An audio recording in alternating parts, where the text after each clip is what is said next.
说来也奇怪，明明这是一件严重触犯家规的事，他看着这样顺从的魏无羡，竟觉得很满足。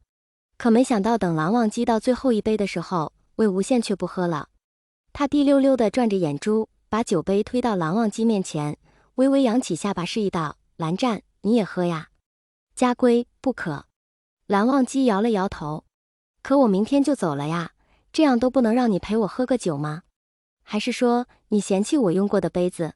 魏无羡假装失落地说道：“并非，我不善饮酒。”蓝忘机难得磕巴一下，答道。但其实蓝忘机是喝过一次酒的，在那13年里，他是在夜猎途中买回来的一坛天子笑，他不记得自己醉酒之后做过什么，只知道醒来后胸口就多了一个和当年魏无羡在屠戮玄武洞底留下的那个烙印一样的伤痕，经久不消。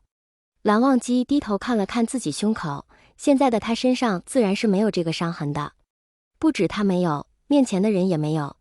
魏无羡见蓝忘机半晌没有回话，轻轻地叫了2声蓝湛，还伸出手在他面前晃了晃。蓝忘机回了神，下一瞬猛地拿过面前的杯子一饮而尽。如今应当是不会再失控了，蓝忘机这样想。魏无羡被蓝忘机突然的反应吓了一跳，连忙帮他顺了顺背说道：“别喝这么快呀，会呛到的。”蓝忘机动了动嘴，似乎想说什么，但还没来得及说出口，就一头倒在了桌子上。这一出吓得魏无羡五脏六腑齐飞，脑子里第一个反应是酒里有毒，但想了想自己喝了大半坛都没事，怎么可能只毒倒了蓝忘机一个人？连忙低头看了看蓝忘机，原来竟是睡了。魏无羡叹了口气，心道早知道这人酒量这么不好，就不让他喝了。本来还想聊聊天的，结果蓝忘机先睡着了。先前为了看出蓝忘机是不是中了毒，两人的脸挨得非常近，这样的距离足以数清他的睫毛。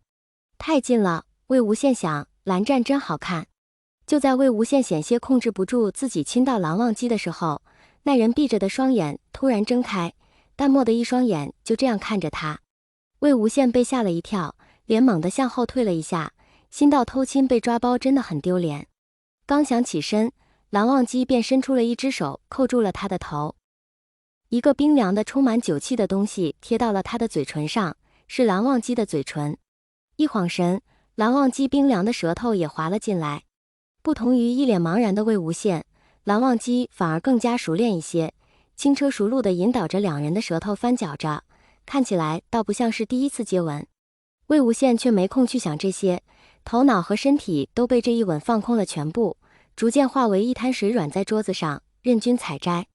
他觉得今晚的蓝忘机充满侵略性，和平时温柔的他不同，既凶狠又抵死缠绵。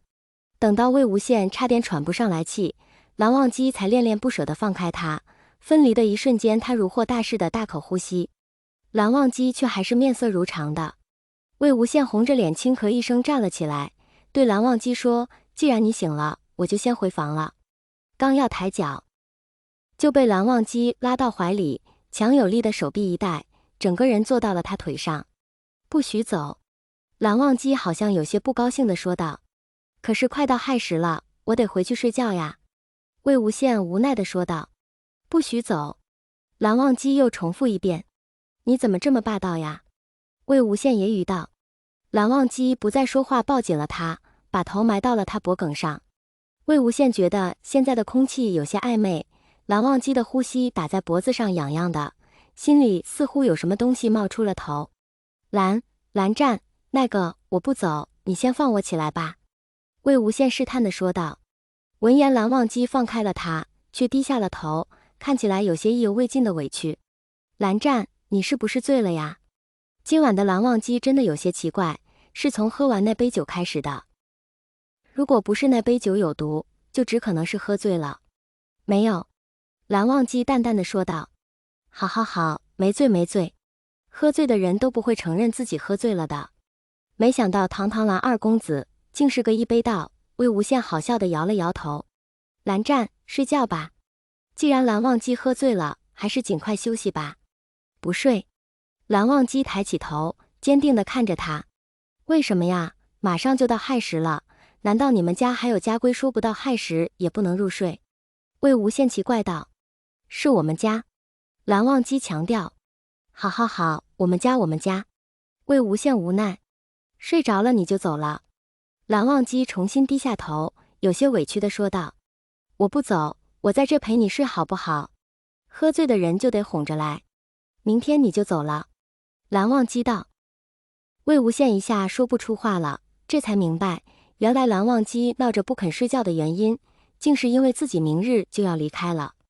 蓝湛，我很快就会回来的。魏无羡安慰道。蓝忘机还是低着头不说话。我回来就不会再离开了，就留在蓝家做你的蓝二夫人了。魏无羡继续说道。蓝忘机突然抬起头，死死地盯住魏无羡，半晌开口说道：我的。不知为何尾音还有些颤抖。你的。魏无羡也认真地看着他的眼睛说道。